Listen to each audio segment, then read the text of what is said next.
భార్య బాధ్యతలను విస్మరించి భార్యను బాధ పెట్టడం ధర్మానికి విరుద్ధం. భార్యను బాధపట్టేవాడు ఆధ్యాత్మికంగా ఎలాంటి ఫలితాలను అనుభవిస్తాడో ధర్మశాస్త్రాలు, పురాణాలు స్పష్టంగా తెలియజేస్తూ ఉన్నాయి. కర్మ సిద్ధాంతం ప్రకారం మనం చేసే ప్రతి కర్మకు తగిన ఫలితం ఉంటుంది. భార్యను బాధ పెట్టడం అనేది ఒక మహా పాపంగా పరిగణింపబడుతుంది. దీనివల్ల కలిగే ఆధ్యాత్మిక పరిణామాలు తెలుసుకుందాం. గరుడ పురాణం ప్రకారం భార్యను శారీరకంగా లేదా మానసికంగా హింసించిన భర్త మరణానంతరం రౌరవ నరకానికి పంపబడతాడు. అక్కడ రురు అనే భయంకరమైన పాము పాపాత్ములను నిరంతరం కాటేస్తుందని పేర్కొనబడింది.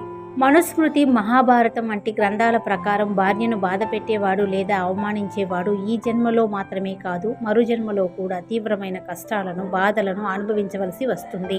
భార్యకు శారీరక, మానసిక బాధలు కలిగించినట్లయితే ఆ వ్యక్తి కూడా అటువంటి బాధలను ఈ జన్మలో లేదా వచ్చే జన్మల్లో అనుభవించాల్సి ఉంటుంది. భార్య హక్కులను ఉల్లంఘించిన పురుషుడు అనేక జన్మల పాటు పేదరికాన్ని అనుభవిస్తాడని శాస్త్రాలు చెబుతూ ఉన్నాయి. భార్య భావాలను పట్టించుకోని భర్త, ఆమెను ప్రేమించని భర్త లేదా ఆమెతో పని చేయమని బలవంతం చేసే భర్తకు భౌతిక జీవితంలోనే కాదు, ఆధ్యాత్మిక ప్రయాణంలో కూడా ఇబ్బందులు ఎదురవుతాయి. అటువంటి వ్యక్తి ఘోరమైన శిక్షలను అనుభవిస్తాడని చెప్పబడింది. మొత్తం మీద భార్యను బాధ పెట్టేవాడు కేవలం ఈ లోకంలోనే కాకుండా మరణానంతరం మరు జన్మలో కూడా తీవ్రమైన కర్మ ఫలితాలను అనుభవిస్తాడు.